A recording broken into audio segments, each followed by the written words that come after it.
Rapina in un'abitazione di Fossalta di Piave, vittima una sessantenne sola in casa, il drammatico racconto di Rosanna Benedette, legata e mobilizzata a terra, mi tenevano il coltello puntato. La rapina in casa Fabio Imbara e Fossalta, nella paura, sgomento e incredulità tra i vicini, furti in aumento, il sindaco vuole estendere il controllo di vicinato e la videosorveglianza. Massima allerta a Venezia per il rischio di attentati terroristici durante le festività pasquali, dopo gli arresti di sospetti fiancheggiatori dell'autore della strage islamista di Berlino, intensificati i controlli in chiese e musei. Contromossa del difensore del medico finito nella bufera dopo il servizio delle Iene, depositata querela per diffamazione e calunnia contro la donna che lo accusa e con la quale, sostiene il medico, c'era un rapporto affettivo. Blitz degli ispettori di Palazzo Balbi in 34 delle 370 case di riposo pubbliche, private e regionali, 7 di queste trovate non a norma. Il presidente Zaia, così si misura la civiltà. Industria 4.0, Confindustria Veneto, prima in Italia, avvia un'iniziativa che vuole fare del Veneto un laboratorio per lo sviluppo del paese, in ballo parte dei 50 miliardi di euro stanziati dall'Europa. Grande interesse per la mostra inaugurata a Venezia sui segreti della giustizia fra XIII e XVIII secolo, nella Serenissima, nelle sale anche gli strumenti di morte e di tortura. Telespettatori di Antena 3, buonasera, ben trovati, l'edizione veneziana dei nostri telegiornali che si apre con l'incubo della rapina in casa subita ieri sera da una sessantenne a Fossalta di Piave, in balia dei banditi che l'hanno aggredita, picchiata, legata e imbavagliata. Sarebbe da fare qualcosa qua, no? Che cosa? Sono brutte cose. Sì, sono brutte cose queste, quando vedi qualcuno che arriva così in casa. Picchiata e legata in balia dei banditi per quasi un'ora. In via Argine San Marco a Fossalta di Piave l'atmosfera che si respira è ancora quella di ieri sera, quando alle 8, non ancora buio, la sessantenne Rosanna Benedette, sola in casa, sotto la minaccia di un coltello è stata percossa, spintonata e legata. Lo shock e la paura sono ancora impressi nei suoi occhi. La donna, appena dimessa dall'ospedale con 40 giorni di prognosi, con una spalla lussata, accetta di parlare con noi e di ricordare quei tragici momenti. Un incubo. Cosa ha pensato in quei momenti? Tutto e di più, perché insomma non sai come reagiscono, no? Aveva paura per la sua vita. Sì. La signora stava preparando la cena al marito e al figlio, che dovevano rientrare dal lavoro, quando ha sentito un rumore sospetto. Pochi secondi dopo si è ritrovata faccia a faccia con i banditi. No, ho sentito un rumore strano, ho detto Madonna cosa è successo e me li sono visti davanti. Legata e picchiata da 3 uomini con il volto coperto da calze di nylon. Mi hanno messo le braccia dietro, mi hanno legata con delle fascette, sì, ma molto forte, molto forte, e dopo mi hanno buttata per terra, hanno dato una spinta e sono caduta proprio sulla spalla e ho lussato, c'è una piccola frattura e lussazione. Dopo col coltello mi minacciavano, come no? Cosa le dicevano? Ma stai zitta, non parlare, e stai ferma perché sennò ti picchiamo. Professionisti del crimine, con guanti per non lasciare impronte. Avevano la maschera, avevano una calza, penso. E anche i guanti? Sì. Hanno parlato, si sentiva, o rumeni o albanesi. I malviventi volevano le chiavi della cassaforte. La donna ha subito collaborato. Sappiamo che voi avete 4 cassaforti che qua e là, ma io ho detto guarda non c'è niente, c'è una cassaforte e basta. Prendi le chiavi, gliel'ho spiegato e vai. Alla signora Rosanna rimane la paura, l'indignazione. Queste cose non dovrebbero accadere, ci dice. Perché questa gente qua viene e fa come che vuole, insomma, non... E intanto in paese c'è paura, c'è incredulità, c'è sgomento a partire dai vicini di casa e anche ovviamente dal sindaco. Si sentono insicuri i residenti di Fossalta di Piave. Sono troppi i furti in paese. Le incursioni dei predoni nelle abitazioni sono all'ordine del giorno. La preoccupazione attanaglia tutti, anche i vicini di casa della signora Rosanna Benedette, increduli per quanto accaduto. Non riesco a crederci, ma non hanno paura di nulla. Quindi sgomento, shock, perché ci sentiamo poco sicuri. Cose di questo genere sono mai accadute in passato? Vi sentite sicuri in questa zona? Sicuri non siamo mai. A ottobre mi ha rotto una finestra e io mi dentro là. È successo 2 o 3 volte qui, e qui attorno è successo un po' a tutti, di qua, di là, un po' dappertutto. A me a ottobre sono entrati da me e a mio fratello di là. Sono entrati mentre io stavo dormendo, non mi sono accorto di niente. La mattina quando mi sono svegliato mi sono accorto che erano entrati. Lo shock. Fenomeni di microcriminalità che non vanno sottovalutati perché alle volte possono sfociare in violenza o tragedia. 5 anni fa abbiamo subito tra l'altro una signora sempre da sola, è stata addirittura sequestrata e portata via con la macchina e con la cassaforte e rilasciata a un paese qui vicino dopo un'ora che era stata rapita. Per controllare il territorio, il primo cittadino vuole estendere il controllo di vicinato. Noi stiamo spingendo come amministrazione a questo punto di vista. Dove ci sono state fatte, nelle zone, nei quartieri dove sono state fatte, funziona. Anche con l'aiuto della tecnologia la criminalità può essere contrastata. Per Sensini l'obiettivo sono le nuove telecamere intelligenti. Individuare le macchine già sarebbe molto utile per gli inquirenti e probabilmente, anzi sicuramente, ci attiveremo in merito. Un altro episodio di una violenta rapina da parte di 2 malviventi, di 3 malviventi anzi, che è avvenuta a Venezia, stavolta in centro storico. Una 82enne che è stata rapinata sulla porta di casa nel primo pomeriggio di ieri, vittima appunto un'anziana di 82 anni residente in Sestiere San Marco. Vittima del furto di 4.000 euro in contanti e del telefono cellulare. Agli agenti della volante intervenuti la donna ha riferito che 3 giovani, presumibilmente dell'est, le si erano avvicinate mentre si accingeva ad aprire il portone di casa e col pretesto di aiutarla a trasportare la spesa, spintonandola e spingendola, erano riusciti a impossessarsi di un borsello contenente denaro contante custodito nel carrellino dove stava trasportando gli acquisti e anche del telefono cellulare che si trovava in tasca. I poliziotti sono subito attivati per raccogliere elementi utili alla ricostruzione dei fatti. Restiamo a Venezia, centro storico, ma cambiamo argomento perché si riaccende la tensione sul contratto dei dipendenti di Ca' Farsetti, che doveva essere firmato in giornata da tutte le sigle sindacali, ma così non è stato. Vediamo. Colpo di scena nell'estenuante trattativa tra amministrazione e sindacati sul contratto decentrato dei dipendenti del Comune di Venezia. Dopo la preintesa sottoscritta da tutte le sigle il 24 febbraio, nelle scorse ore era prevista la firma della parte economica del contratto, ma al tavolo a sorpresa si è presentata la sola CISL. La fatica è stata molta da parte di tutti, abbiamo fatto notti intere al tavolo della trattativa e quindi tutto ci aspettavamo oggi, tranne che non venisse firmata la preintesa che era stata faticosamente raggiunta con tutti. Non intendiamo mettere in discussione l'accordo, spiegano dalla CGIL, ma abbiamo chiesto di posticipare questa firma perché sono ancora in corso le trattative sulla parte normativa del contratto, che non possiamo quindi sottoporre a referendum tra i lavoratori. Senza un voto di tutti, le RSU, il cui mandato scade tra pochi giorni, non se la sentono di prendersi questa responsabilità. Abbiamo chiesto al Comune di capire che c'è bisogno di trovare tempi compatibili anche con la democrazia, che è quella del voto dei lavoratori.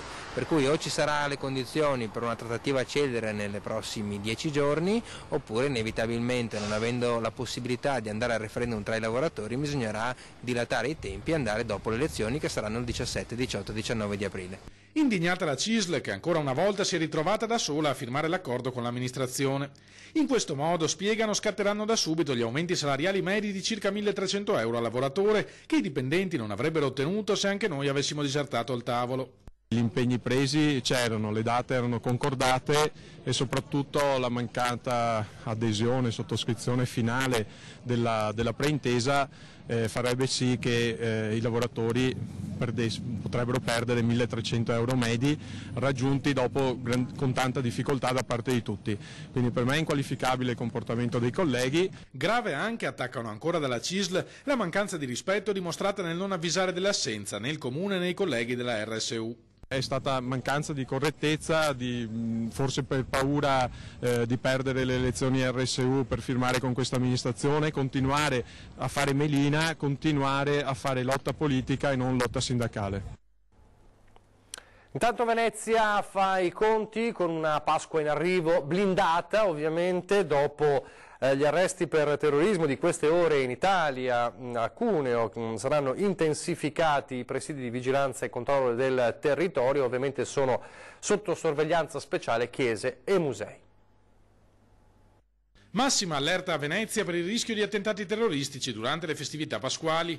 Dopo gli arresti a Roma e in Piemonte di sospetti fiancheggiatori della strage islamista di Berlino, il Comitato Provinciale per l'Ordine e la Sicurezza Pubblica ha stabilito un piano straordinario di controllo del territorio per i prossimi giorni, durante i quali è previsto l'afflusso di centinaia di migliaia di turisti nella città storica. Anche alla luce degli ultimi accadimenti nel Lazio piuttosto che in altre parti d'Italia, giustamente i tavoli operativi in prefettura vogliono essere sempre di un livello piuttosto alto, quindi pertanto le attività che andremo a mettere in campo assieme a tutte le forze di polizia saranno aderenti a quelle che sono le problematiche del momento.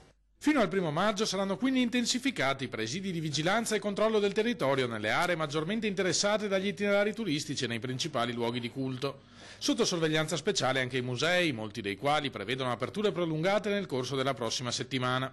I nuovi protocolli interforze per la sicurezza nella città storica in terraferma, ricorda l'assessore comunale Giorgio Deste, sono già stati sperimentati con successo a Natale e a Carnevale. Non siamo quindi all'anno zero, la macchina funziona e tutto quello che dobbiamo fare è metterla in moto. Fortunatamente la collaborazione è una collaborazione molto valida, molto sinergica, sentita, e quindi i tavoli operativi trovano la giusta risposta in termini proprio di strategie e soprattutto di sinergie tra i vari corpi di polizia.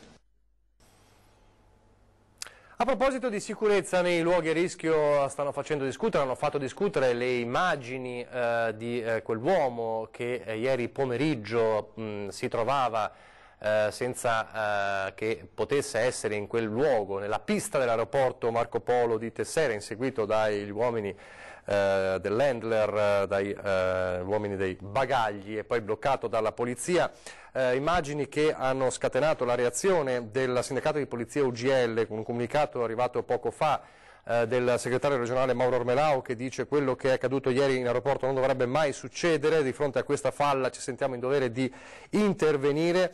Vogliamo andare oltre, ma non è possibile che tutti i pochi poliziotti vengano impiegati a fare i controlli sui passaporti per far sì che non si creino code in partenza, distogliendo il controllo sicurezza all'interno e all'esterno dell'aeroporto. Bisogna almeno raddoppiare, dice Ormelau, il personale, così da avere personale per controlli passaporti, ma anche una seconda linea per controlli più accurati.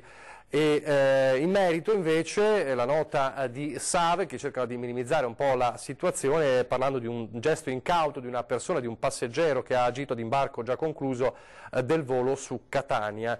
Il passeggero in questione si era allontanato mentre la moglie procedeva con regolarità al proprio imbarco. Insomma, parla di un passeggero del tutto sconsiderato e inconsapevole ovviamente del rischio che stava correndo anche ovviamente per la sua incolumità. Certamente l'episodio continuerà a far discutere anche nelle prossime ore, così come ha fatto discutere il video delle Iene che, tra virgolette, diciamo, incastrava il medico con il sospetto di abusi sessuali. Oggi però arriva la contromossa del legale di quel medico. Sentiamo.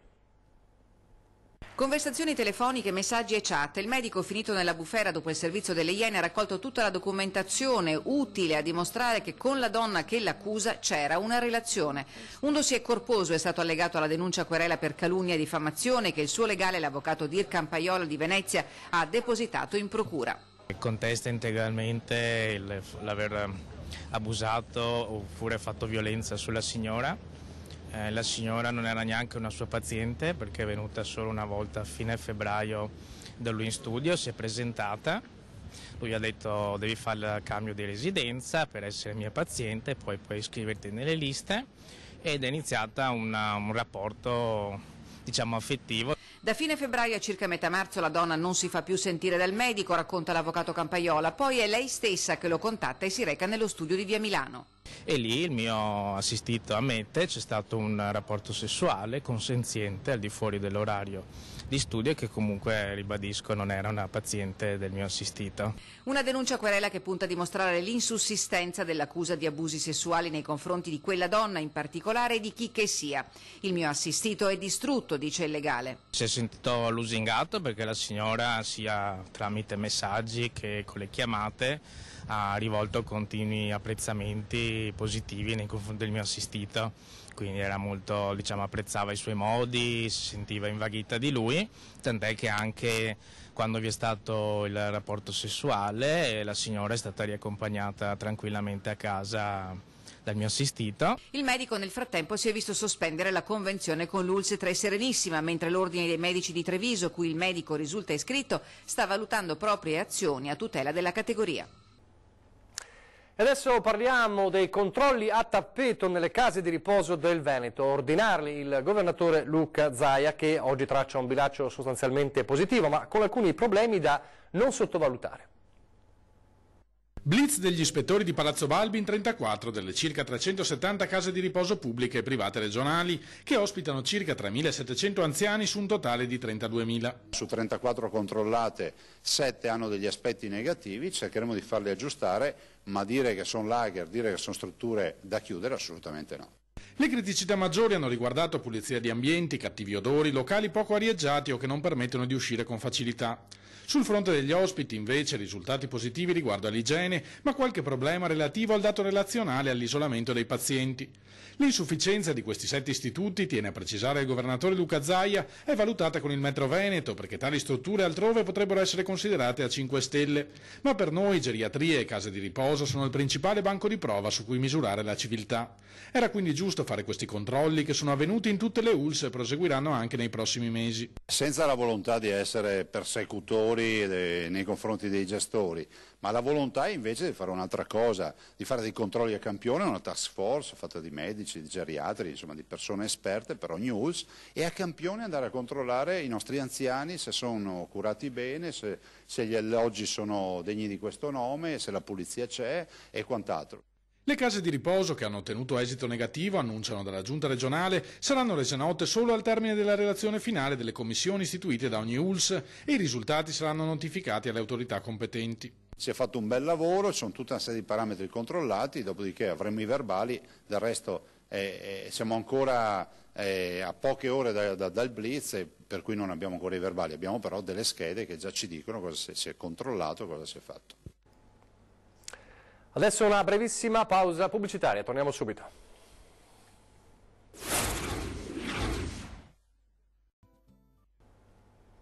Rieccoci in studio, telegiornale di Venezia Economia. Adesso ci sono milioni di euro stanziati e stanziabili destinati all'innovazione delle imprese. Allora Confindustria Veneto con la Regione e le università del Nord-Est lanciano un piano per fare del Veneto un laboratorio. Se finora si era parlato di ammortamento capace di incidere sulla decisione finale sul fare o non fare un investimento, oggi l'evoluzione di Industria 4.0 punta dritto all'innovazione per contrastare la perdita di sapere e conoscenza, unico vero rischio che mina il Made in Italy. Per le imprese del Nord-Est è un'occasione unica di rilanciarsi sul mercato emulando processi industriali che danno valore aggiunto al prodotto, ed è Confindustria Veneto a partire con l'acceleratore prima in Italia, con un'iniziativa che vuol fare del Veneto un laboratorio per lo sviluppo del paese. Abbiamo chiamato i 100 luoghi dell'innovazione, dove sceglieremo o chiederanno di essere scelte alcune realtà imprenditoriali di eccellenza che sentono di voler mettere a disposizione delle altre imprese le proprie conoscenze, le proprie metodologie e i propri motivi di successo. Confindustria Veneto e Regione si sono incontrati per condividere iniziative di diffusione degli strumenti di sostegno alle imprese, mentre prosegue di pari passo il lavoro con il mondo accademico. Abbiamo chiesto alle 4 università del Veneto di aiutarci a selezionare le aziende di Industria 4.0 e questo stiamo facendo proprio in queste settimane.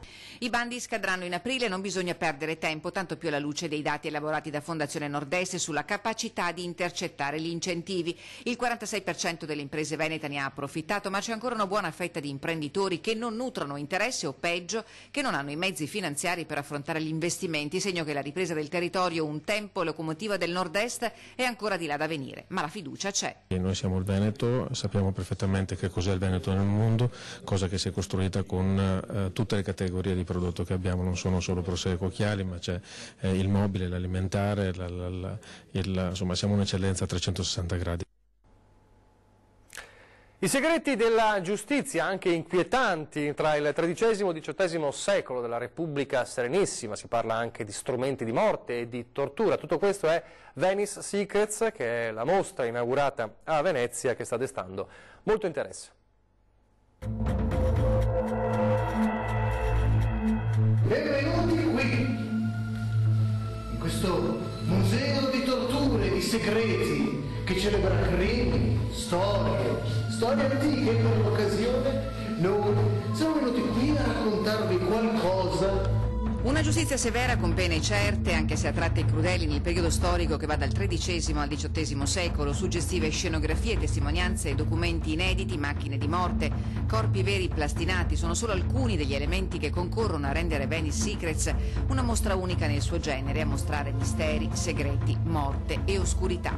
Io ho cercato di dare una delineazione, per quanto precisa, fosse possibile, del senso di amministrare giustizia a Venezia, ma calandola all'interno di un contesto europeo in cui ci sono similitudini e diversità. Nei 5 piani di Palazzo Zagurli il visitatore ha modo di vedere numerosi documenti originali associati a strumenti di tortura autentici per conoscere e scoprire alcune delle storie più truci, le pene inflitte e le numerose condanne a morte per i più svariati crimini. Alcuni di questi reperti sono unici, come i codici miniati medievali, ma ci sono anche cadaveri plastinati e numerosi organi umani veri in un teatro anatomico ricostruito a testimonianza di come i corpi dei condannati a morte venivano quotidianamente usati per gli studi di anatomia tra Padova e Venezia. Molto interessante, ci sta piacendo molto, sono qua con mia mamma e siamo stati colpiti sia dal restauro del palazzo che dall'esposizione degli attrezzi di tortura che fanno veramente impressione. Un percorso espositivo che attraversa i secoli più bui della Repubblica di Venezia, ripercorrendo le vicende più clamorose della storia che hanno riguardato personaggi divenuti celebri come Paolo Sarpi, Veronica Franco, Giordano Bruno, Francesco Bussone, meglio conosciuto come il Conte di Carmagnola, e il Doge Marin Fallier. La storia del palazzo, un palazzo che ha i suoi 500 anni, sia in perfetta sintonia con quello che è proprio il contenuto della mostra, perché questa mostra, che sostanzialmente è Crime and Justice, che illustra le tecniche di tortura o comunque di giustizia nei confronti del crimine, sostanzialmente parte proprio dai metodi che vengono utilizzati nel momento stesso in cui nasce questo palazzo. Siamo in chiusura dopo queste inquietanti immagini, solo per dirvi che stasera 20:10 ospiti per parlare di politica un po' tra il nazionale e il locale. Sappiamo è stato fissato l'Election Day per le amministrative al 10 giugno, ne parleremo anche di questo con l'onorevole Nicola Pellicani del Partito Democratico e Federico Caner, Lega, assessore regionale al turismo. Vi lascio alle previsioni del tempo, grazie per averci seguito, arrivederci.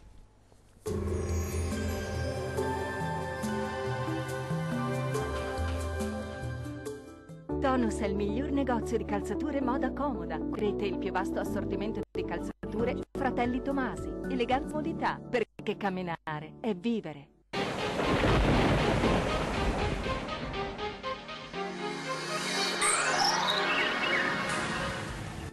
Una perturbazione atlantica porta un diffuso maltempo sul Triveneto con fenomeni anche di moderata intensità.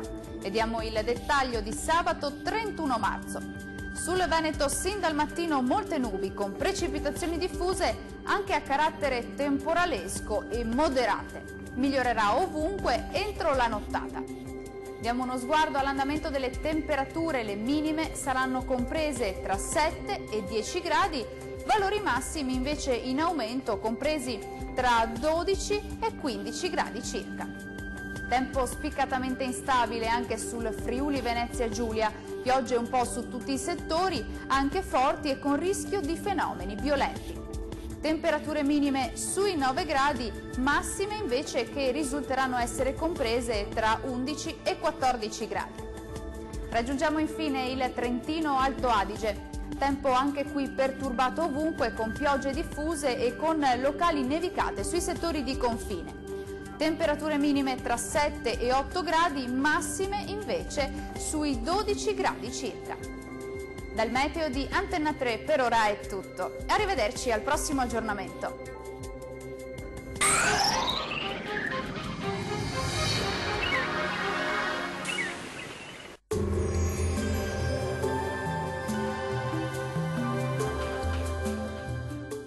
Tonus è il miglior negozio di calzature moda comoda. Qui troverete il più vasto assortimento di calzature Fratelli Tomasi. Eleganza e comodità, perché camminare è vivere.